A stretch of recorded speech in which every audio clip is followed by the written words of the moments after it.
Recently on my latest video, I got a comment talking about a site called Geotactic, a site that I was entirely unfamiliar with, which should be of no surprise to anybody because, as you can tell from my last video, I was about a month late to that topic. I'm not the most aware Google Maps enjoyer, but I figured I'd try it out and see what is Geotactic all about. And is it a better version of Geoguessr? Is it a successor to Geoguessr? You know, kind of all that stuff.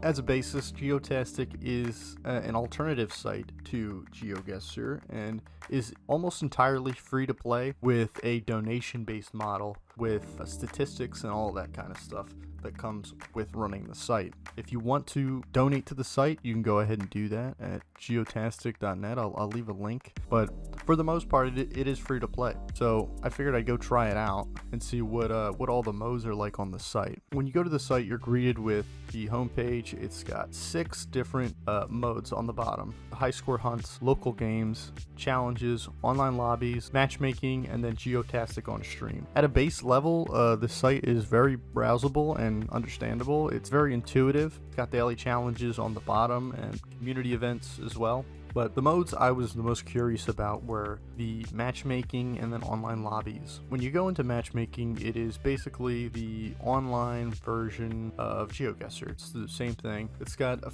few less modes. It's only got 3 modes. It's got instinct pinpointing duel, which is, 1v1 duels.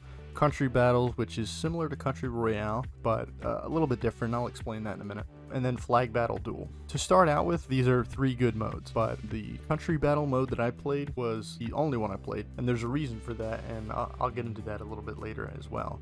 But for now, country battle is similar to battle royale countries in the way that you're guessing the country, not the exact location, but its game structure is a little bit different, and in my opinion, actually better than battle royale countries. So how it works in this one is you get a location, you pinpoint the country, you guess, you get 3 guesses. If you don't get it, then you're not out. The way it works is you stack each round on top of each other. So if you, for example, if you don't get the first one correct, you get 0 points, but you're not out of the game. So there's a kind of a comeback mechanic to it where you stay in and then you can continue to guess with just points stacking up, and then the quickest person to get it gets the most points, so on and so forth. This model is probably a little bit better and is more fleshed out than the Battle Royale Countries mode due to its just better structure.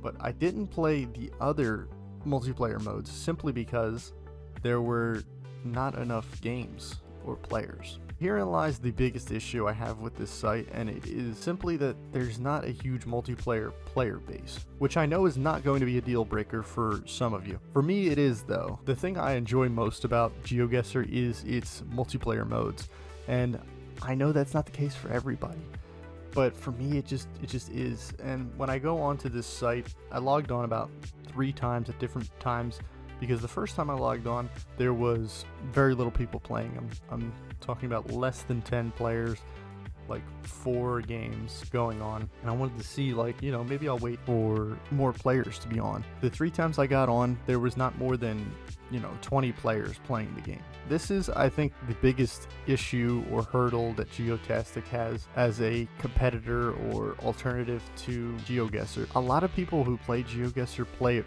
for the multiplayer. I don't know how many registered accounts Geotastic has, but I know that Geoguessr has around 50 million, at least that's what they've claimed. And having a player base that big just grants a better experience, especially in a multiplayer space, because you're not getting into the same lobbies with people, and matchmaking can be a little bit quicker. So that's my one issue with this site. But there are a lot of other bright spots that are not going to be deal breakers for other people. For example, the single player mode, the local game, just kind of like the same thing, except this one is 6 rounds.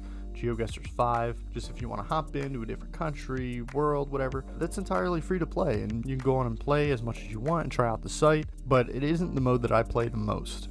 The other part of this model is some of the secondary modes, like in High Score Hunt, is locked behind a donations paywall, which I think is entirely fine. I mean, there's still a couple modes in there that you could try for free if you really want to. So if Geotastic is doing this for free and Geoguessr is putting everything behind a paywall, why is Geotastic able to stay free to play while Geoguessr has to paywall everything? There's a couple reasons for this. And I want to make my point in my last video a little bit more clear. So in my last video, I talked about Geoguessr not being free to play anymore, and there was also another few comments about, API costs going up and Geoguessr having to do this to stay afloat. And I totally get that. I just think they went about it completely the wrong way. My point was, when you take away the free tier, which was a very limited free tier at that, not very accessible at all. I think it was like you could access the site for 10 minutes and play single player modes, and then you would have to pay. Taking that away does nothing to help grow the site. It only hinders it further. Basically, the takeaway from that video should have been, I think the subscription model was good as it was and didn't need to be changed, but if it wasn't working, other methods should have been explored, such as through marketing or investment. So then we go back to Geotactic. They're able to stay free to play. Why is that? Well, the thing is, they're not really able to stay free to play. So if you go to their site, they have a detailed chart with a bunch of insights on ad revenue, donations, and total costs, which is super open book, and I really commend the owners of this site for doing this. And I mean, it makes sense because it's a crowd-funded effort, so being open book is kind of like a thing that you have to do. But this is definitely a benefit to see the trajectory of the site. And if you go to their chart, you can see a whole lot of red. And that's because this site regularly runs in the red and is just paid for out of pocket, I'm assuming, by the owners. So technically, while the site is free to play, it loses money every day. And, the donations and ad revenue kind of help quell the flames on that. But as a viable successor to Geoguessr, I don't see that. For two main reasons. One, there's not enough players. There's simply just not enough of a player base to keep a site like this afloat for a long period of time, unless something drastic happens. Say an investor comes in and wants to really promote the site. That's possible. But there's also another hurdle that has to happen, which is a categorical shift away from Geoguessr to Geotactic. And I really don't foresee that happening. The other main reason why I don't see this as a successor is because in this space, Geotactic is not the first adopter. In a space like this where Geoguessr is the brand name and then Geotactic is kind of the secondary option, I don't foresee a world where the secondary option trumps the brand name. Does this mean that I think Geotactic is not a good website or anything like that? Absolutely not. This is definitely a better model to play single player Geoguessr that is not paywalled behind a subscription and forces you to pay. But for multiplayer options, which I favor myself, I don't really see this as a better option at the moment. So final conclusions that I have are, the site is definitely better suited for single player and has way more of an open book about, where their expenses are and donations and stuff and how much they get in ad revenue, which I really commend them for doing. But Geoguessr is still on top for things like multiplayer and duels and all that kind of stuff. If you've given a try to the site, let me know in the comments, and I'm down there, so I'll respond. And if you made it to the end of the video, thanks. I kind of rambled a lot in this one. I don't know how this is going to turn out on video, but we'll see. You guys seem to enjoy the last commentary video, so I'm probably going to do a few more of these to fill in the gaps between when I like to do, other series or projects that I'm working on. Appreciate you guys for watching. Peace.